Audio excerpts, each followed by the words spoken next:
Okay.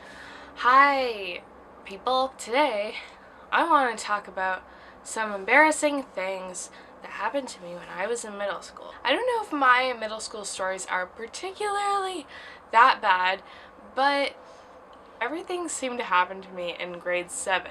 Grade 7 was a bit of a wild ride. So, it was the first day of school. Let me set the scene for you. It was beautiful day, first week of September. I had on my light blue jean capris. It was about 2008. I had a pink v-neck t-shirt on and some floral flip-flops. So basically on the first day we always had to do sort of an orientation of what the year was going to be like. We're all sitting on the gym floor, apparently. Even though we had an auditorium in that middle school, we're all sitting on the gym floor in our lines of classes. What you gotta know about me is that I have really poor blood circulation. If I'm sitting on the gym floor, hard, cold, desolate gym floor, things are gonna start falling asleep. So while I'm sitting there, first day of school, grade 7, my bottom leg was completely cut off from all forms of circulation. The assembly ends and of course everyone's going back to class and I'm like, oh okay, my leg's asleep, but you know, I can kind of drag it to class. Immediately when I tried to stand up, what I didn't realize was that my flip-flop was halfway off my foot, which I couldn't tell because I couldn't feel it. So this foot extension, if you will, as I was trying to stand up, it like caught on the ground, right? And I kind of rolled my ankle forward and fell on the ground, which was, you know, not the best when 400 middle school students are trying to file out of a gym. I realized that I had never taken for granted before the fact that I was always able to grip onto the flip-flop with my toes, which I couldn't do at this moment because I had no feeling in my freaking foot.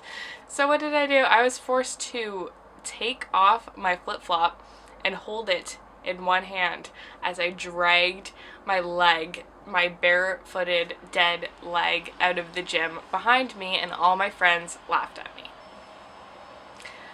So that was the first day of school. The next thing that happened to me in grade 7 was I was feeling a little ill one morning and it kind of came on suddenly. So I was in science class doing some kind of little lab or whatever. I'd been feeling like a little iffy in the morning, but like not that bad.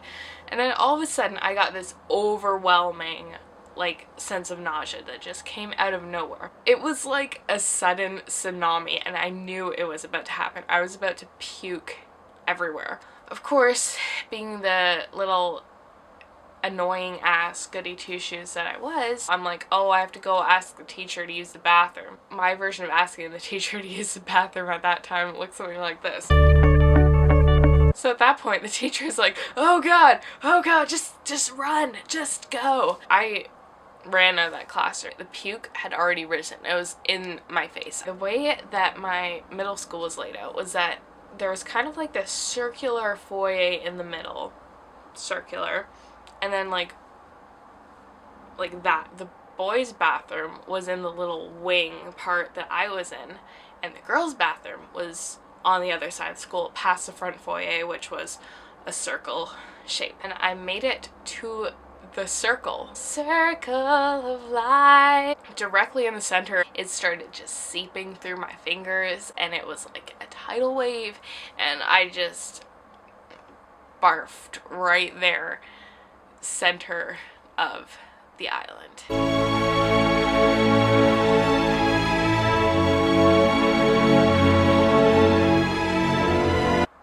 Right in the middle of that decorative linoleum tiling. The third thing that happened to me in grade 7 was when I was in French class. Now, the French teacher was a bit of a flake. I mean, she was great, but like, you know, you could talk or whatever, she didn't care. My best friend sat directly in front of me. So to talk to her, I would just kind of lean forward and she would turn around, you know, we would chill.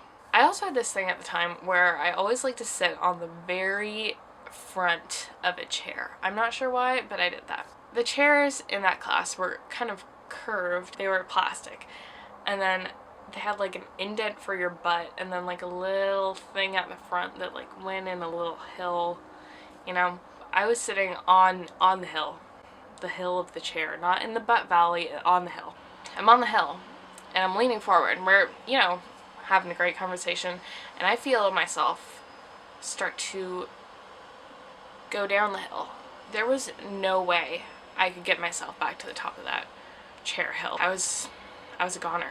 So I realized, oh, I'm about to fall out of my damn chair. It was a lot worse than I'd imagined, because I slid out, right? My chair fell backwards, and my whole desk fell forwards. Stuff went everywhere, and it created a huge noise. Everyone turns and looks at me. Class goes completely silent, and I'm just like sitting in my little disaster zone. I had a flashback to something. Teen magazines, you know, where girls submit their little embarrassing stories that are always like, oh, I went swimming and then this guy found this string on my bikini, but it was my tampon. So I thought, this is one of those stories. I'm living the dream, but I wasn't, because I was sitting in the middle of a classroom with my desk one way and my chair another way, complete silence, everyone's staring at me. So I thought, well, what did they do in those magazines? And I knew the answer. Laugh it off. Instead of, you know, pick myself up, instead of being like, oh, I'm fine guys, don't worry about me. I was like, oh, I'll laugh it off. Everyone will laugh. It'll be fun. It'll be hilarious. I sat there on the floor, complete silence, everyone's staring at me, and just went, ha ha ha.